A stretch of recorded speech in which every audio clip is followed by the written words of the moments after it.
Shalom. First and foremost, I want to give all praises, honor, and glory unto Yahweh, Bahashem, Yahweh Shai, Bahashem, Rahakbadash. Double honors to the apostles of Great Millstone, and peace and salutations to the Akim who are tuning into these videos. In this video, I'm going to be reading from this article that was posted yesterday, May 20, 2024, the year of Jacob's trouble. And we can see that Jacob's trouble is imminent because of these articles. Prophecy is speaking, and we're seeing all the pieces line up. And in this article specifically, as the title says, Iranian President and Foreign Minister found dead at helicopter crash site. And all this, what the article is speaking about, it doesn't really point fingers, but you can pretty much see clearly who is behind this. Is Esau Edom is moving closer and closer to World War III, and he's going to do certain things that's going to irritate NATO and the EU, that it's going to cause all these nations round about to basically go up at arms with Esau Edom. And what he's doing over there in the Middle East right now, pertaining to Amalek, he's going to get so riled up that the least of the flock, which is Amalek, is going to draw them out. It's going to bring all these people to the Middle East. And with that, Russia, who is a defense unto these other nations, is going to go there and battle at the Valley of Yehoshaphat. And this is all of the Lord's work. This is his indignation to gather all the nations. And in this article, I'm just going to read some of it. You can see that it ain't no coincidence. The Heavenly Father is in charge right here, and he's moving all these chess pieces. So I'm going to read from this article. The Iranian President, Ibrahim Raisi, the country's foreign minister, and several other officials have been found dead hours after their helicopter crashed in a mountainous region of the country's northwest state, media reported. The crash comes as the Middle East remains unsettled by the Israel-Hamas war, during which 63-year-old Mr. Raisi, under Supreme Leader Ayatollah Ali Khamenei, launched an unprecedented drone and missile attack on Israel just last month. And if you've been keeping up with the news, you can see that things are heating up. In this paragraph here says, Khamenei has announced that Iran's first vice president, Mohammad Mokber, would serve as the country's acting president until elections are held. During Mr. Raisi's term in office, Iran enriched uranium closer than ever to weapons-grade levels, further escalating tensions with the West, as Tehran also supplied bomb-carrying drones to Russia for its war in Ukraine and armed militia groups across the region. Iran has also forced years of mass protests against the Shia theocracy over its ailing economy and women's rights, making the moment that much more sensitive for Tehran and the future of the country. And so you see that all these things, that the Medes are being stirred up, Russia coming into the defense, and Esau Edom with Amalek is stirring up these people's emotions to the point where they're going to want blood. And all of this is pertaining to the prophecies of what Yahweh Shai was speaking about, and how when he comes, there's going to be fire already ignited. And there's going to be fire down here, even more so when he appears. It's just that Esau Edom is basically kindling that fire and getting all these people ready, so that when Yahweh Shai comes back, that all the people are going to be where they need to be to taste that fire, that second death. So I'm going to read first in Joel 3, and I'm going to start at verse 9.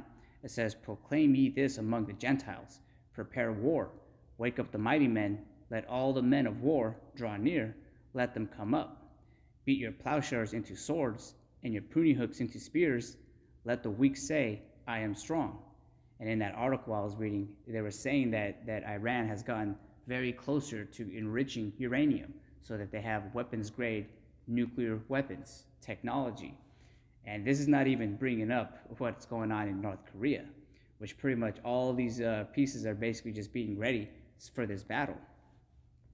And all these Gentiles, these heathen who were at one time being subjugated by Esau Edom, they're not being bullied like that anymore, because they have the means to defend themselves against the beast and the whore who rides upon it, which is America, modern-day Babylon.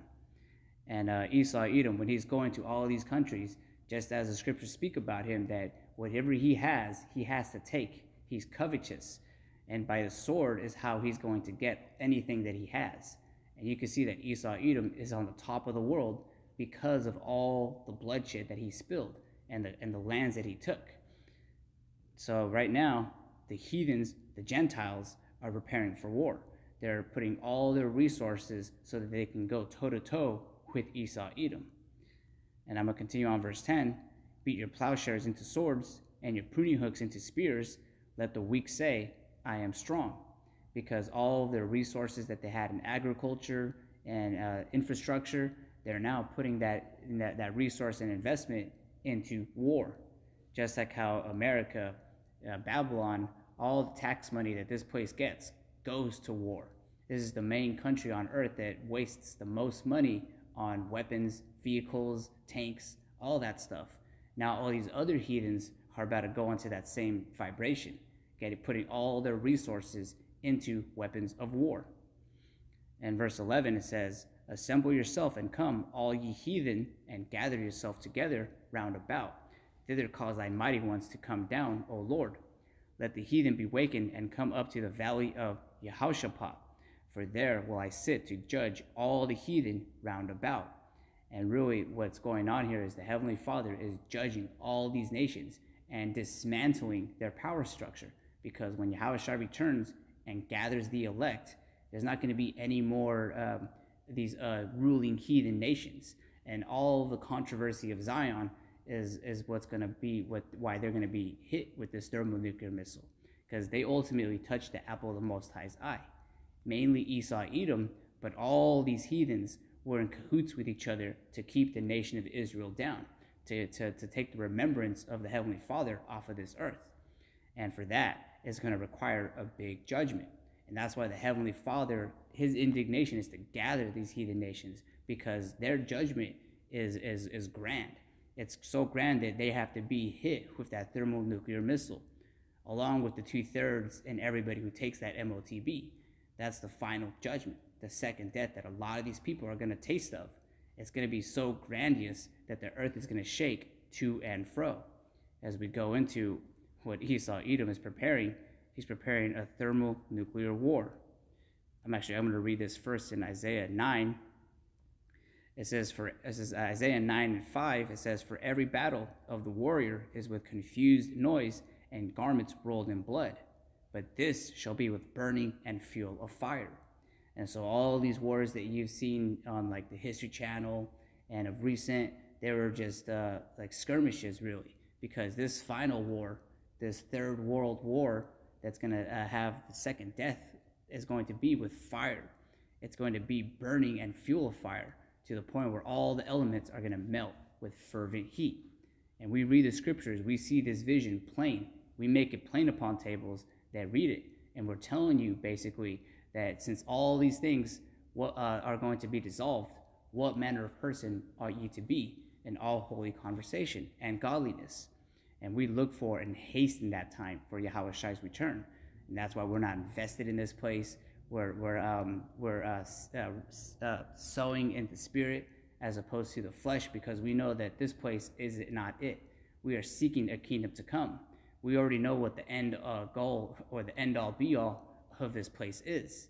And there's no escape for the wicked. If you try to get a plane ticket to go to a different country, well, the earth is going to rock to and fro, that every place is going to be affected in some way or form. And mainly, specifically, Esau Edom is going to be the main one that's going to taste of that judgment. And if you read this in Obadiah 1, I'll just start at the top. It says, the vision of Obadiah. Thus saith the Lord Yahweh power concerning Edom. In this vision, we can see it. We can see it clearly now. And then tomorrow, we're going to see it even more clear, because these prophecies are going to continue to speak. It says, the vision of Obadiah, thus saith the Lord Yahweh power concerning Edom. We have heard the rumor from the Lord, and an ambassador is sent among the heathen. Arise ye, and let us rise up against her in battle. Behold, I have made thee small amongst the heathen. Thou art greatly despised. And that's what's going to happen with Esau Edom. At one time, he was the big bad bully on the playground, but now all these people are going to come up against him. The beast shall hate the whore. And that's a vision and a prophecy that a lot of these people don't understand and can't break down because they don't have the spirit. The testimony of Yahweh Shai is the spirit of prophecy. And we're telling you how this is all going to play out. That Esau Edom, being the main villain, is going to be attacked by all of his friends, or who he so calls friends. And he's going to be made small amongst the heathen. And he's going to be greatly despised. And you can see that right now. So continuing on verse 3, the pride of thine heart had deceived thee, thou that dwellest in the clefts of the rocks, whose habitation is high, that saith in his heart, who shall bring me down to the ground? And this is targeting and giving you the description of Esau Edom and his characteristics. He dwells in the clefts of the rocks, and he lives in these big cities, just how he did back in Mount Seir. And he always has that pride about him. Who shall bring me down? That's why he maneuvers the way he does right now, being so proud that he thinks that no one can stop him. In verse 4 it says, though thou exalt thyself as the eagle, and though thou set thy nest among the stars, thence will I bring thee down, saith the Lord. If thieves came to thee, if robbers by night, how art thou cut off? Would they not have stolen till they have had enough? If the grape gatherers came to thee, would they not leave some grapes? How are the things of Esau searched out? How are his hidden things sought up? And the answer to that is through the spirit of Yahweh B'Shem Yahweh Shai, speaking through his prophets. We're breaking strongholds with these words, because what these words are doing is showing the spirit that Esau has but a short time, and he's going to come down with wrath because of that. So verse 7, it says, all the men of thy confederacy have brought thee even to the border. The men that were at peace with thee have deceived thee and prevailed against thee. They that eat thy bread have laid a wound under thee. There is none understanding in him. And this right here is why we say that America, which is Babylon the Great, is going to have enemies all around the world. The whole earth hates this devil. And you're about to see this devil's punishment. And by that is all these heathens, all the animals, all the spirits of the world. And then Yahweh Shai is going to put this devil down and take him out of his power seat. And I'm going to read the last verse here in verse 8.